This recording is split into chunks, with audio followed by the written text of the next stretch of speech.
You ever had a knife that really surprises you? One, maybe you've seen it all over YouTube, all over all the other channels, or all the other people have kind of, fooled around with it, unboxed it, or whatever, and you finally get it in hand, and it's like, man, this thing's actually worth the hype.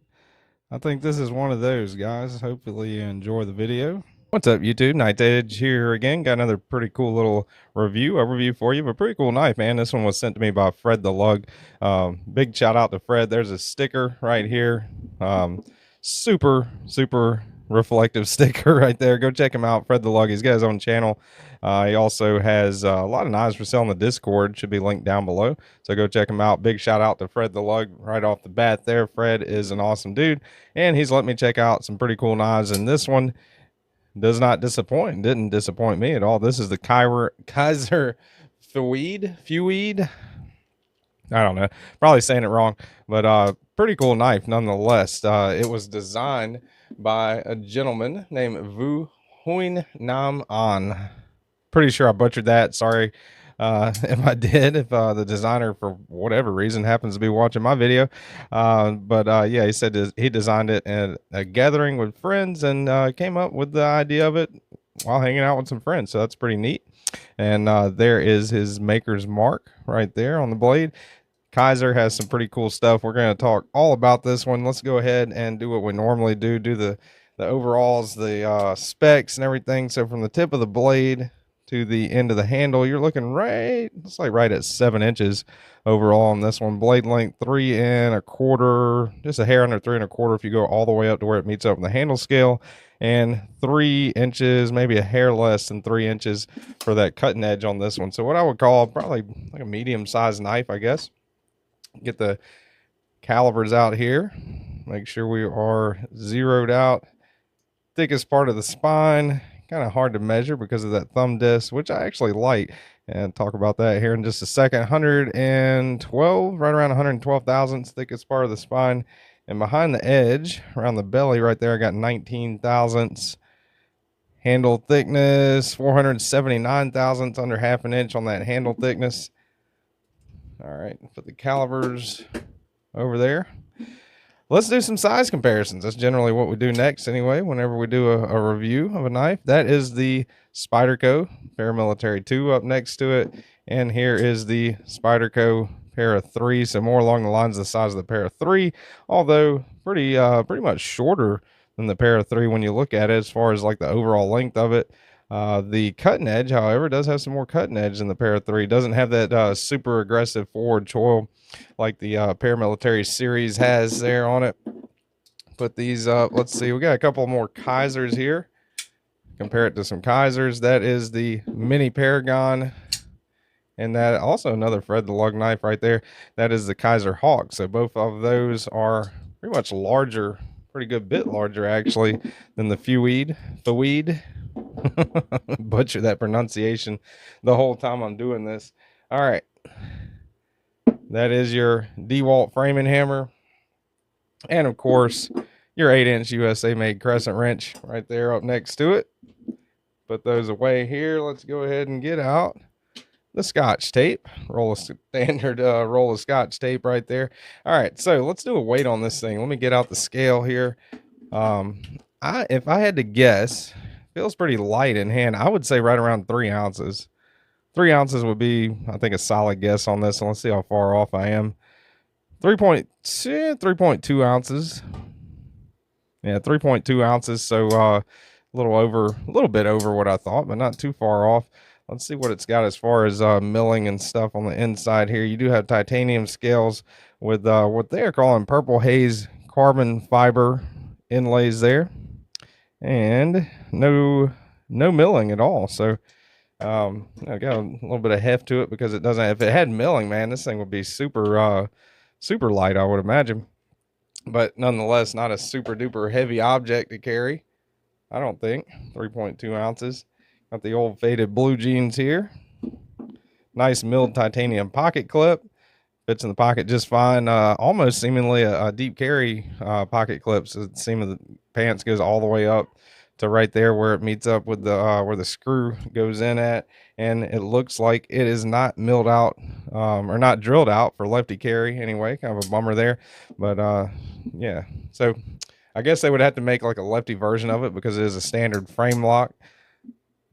Put that down right there. Let's see, what do we do next? Normally, haven't recorded a video in a few days. Sorry, a little bit rusty, I guess. So no hardware showing on the front. That's pretty cool. Nice captive pivot there. You got kind of a thumb.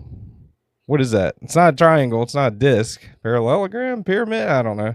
But nonetheless, let's check it out here. This is a T6 bit that I've got in here. So T6 on that, and I'm thinking T8 on everything else.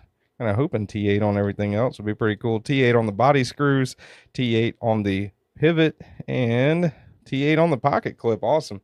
So pretty good deal with the hardware there, and plus that removable, I'm gonna call it a thumb disc, even though I know it's not a disc. That thing is very comfortable, along with the fact that it's removable. That's pretty neat. So flicking, man, this thing is a dream to flick. I think when I unboxed it on the live, I sat there and kind of did this for a few at least 5 or 10 minutes on the live when I unboxed this thing. So pretty fidgety, I would have to say. Pretty neat looking back spacer there, not just a standard piece right there, kind of swedges in. I like how they did that.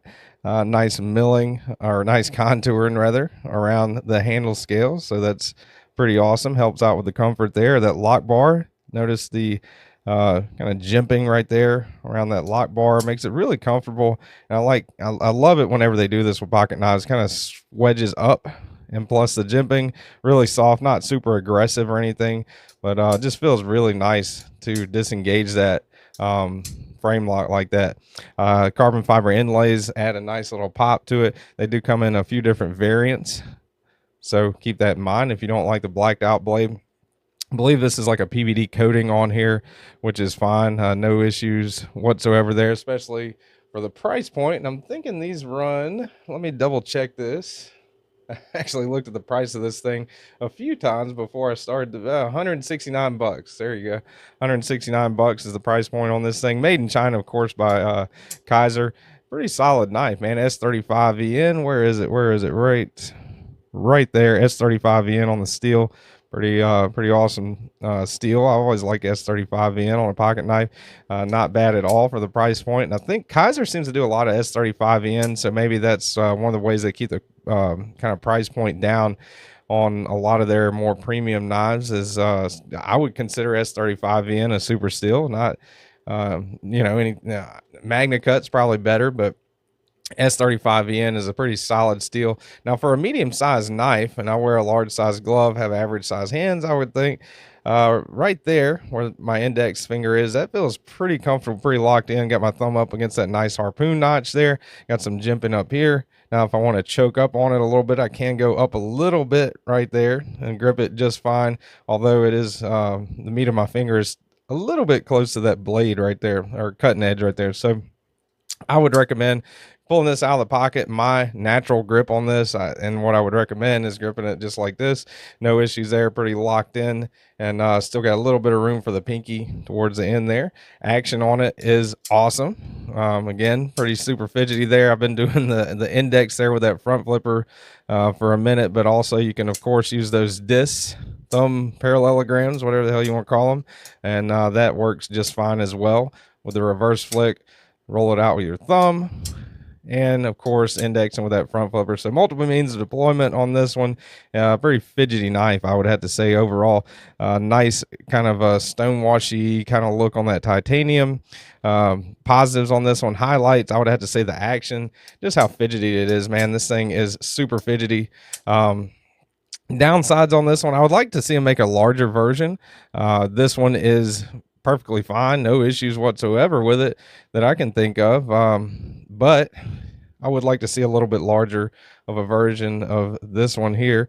Pretty cool if they use all T8 hardware on the pivot, the body, and the pocket clip screw. T6 on that thumb disc. Yeah, I mean, I wish it was T8, but not really too big of a deal there. Does have Kizer. I mean, I can't really, you can't do anything about billboard. I think they could have wrote it maybe a little smaller down somewhere else, but that's just my means of thinking. I hate billboarding and all over a knife. You do have a little post right there if you want to add a lanyard to it, and you do have a pretty nice little neat design for the backspacer. So overall, the Kizer Feweed, I would say, is a pretty solid knife. I would definitely recommend it. If you like this size of knives, I would definitely 100% I'm almost positive recommend a larger version of this. I think a large version of the Feweed would be pretty cool to see. Overall, I would give it, probably an A minus, which is pretty good coming from me. I think nice action on it, kind of a shake shut there on the bearings. So yeah, Kizer Feweed, pretty solid knife. Thanks, Fred the Lug. Appreciate you loaning me this one, and thank you guys and gals out there for watching. Hit the like button if you don't mind. Subscribe to the channel right down in that area, man. It really helps me out. I appreciate it, you guys. And until next time, whether it's morning, evening, noon, or night, you guys have a good day, and y'all stay sharp.